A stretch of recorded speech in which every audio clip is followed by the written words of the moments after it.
Recently, we talked about the Essen collection in Basel, Switzerland, and about how large a collection it is of painting and sculpture and ritual objects as well.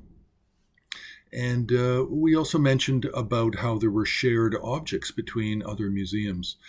So right now, I just want to introduce a particular set. It's not very large at this point. Most of the objects are missing, but it's a Lamdre lineage set. Lamdre is the name of a tradition of tantric Buddhist practice, and it was primarily practiced. It still is practiced in the Sakya and Sakya branch schools, and it's also sometimes practiced in the in the Kagyu traditions as well. Now, this set that I'm referring to, what's interesting about it from a museum point of view is that the Essen collection has one of the pieces. Now, the pieces are very interesting because they're large format. They're approximately 15 inches in size. And the Essen collection has the Drokmi Lotsawa. Drokmi Lotsawa was the first Tibetan teacher of this system, and that's in the 11th century. Then the Rubin Museum of New York City has the Kanha. Now, Kanha is an Indian teacher, and he was a direct student of Virupa, not to be confused with Krishnacharya of the Chakrasambhara tradition. That's a different Indian teacher. And then we have another figure called Dhammarupa. Dhammarupa was a student of Kanha, actually, and they were all coming down through this lineage. Now, the lineage would have had a primordial Buddha at the beginning of Vajradhara, then the goddess Naraitmaya, then Virupa, then Kanha, Dhammarupa, Awatuti, Gayadhara, Drokmi Lotsawa, and then others, and coming down to more recent times. Now, there's even a fourth figure that is known, but the Har does not have access to a photo of this at the present time, and it's actually the figure of the first human progenitor of this Lamdre system of tantric teaching, and it's Virupa. So we know of four of these large format 15-inch sculpture cast. Most likely they're from Tsang province in Tibet. They do not have the hallmarks or the characteristics of being central Tibet or the U area, the Lhasa area of central Tibet. They don't have the characteristics of West Tibet, and they don't really have strong characteristics of East Tibet, although East Tibet is one of the most difficult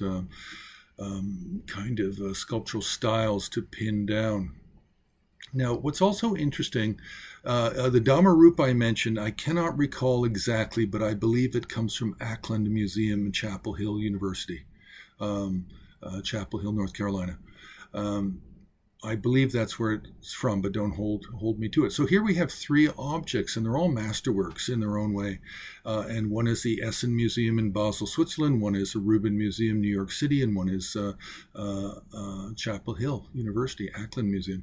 And then we have a fourth one. Now, what's also interesting is in the last 10 years or so, a number of small format 2.5 inches to 3 inch tall figures in exactly the same style have been found, have been identified in collections in Tibet and China. And so this adds to its interest because whoever made the large set, possibly they made multiple sets, and they also made smaller figures. Now, in the past, there were some scholars who cast doubt on this set of sculptures and believed that they were actually fake and they were modern made. But I think this is very, very unlikely, because who would have made them? Why would they have made them? I mean, it's not likely they would have made fakes prior to 59 for a very large set of a known lineage. And it's very unlikely, if somebody was going to make forgeries, that they would make them in the 70s or 80s and make very much money out of it to make it even worthwhile. So I don't accept the idea that these three that appear in three different museums and a fourth that's known are dubious at all. I believe that they're all in a true Tsang province character, and the hairstyle even of the Kanha is very similar to what you find in Tsang province for figures of Tsangyong Haruka, where he has these kind of dreadlocks, these yogi matted hair, and then wrapped, twisted, and tied up on the crown of the head.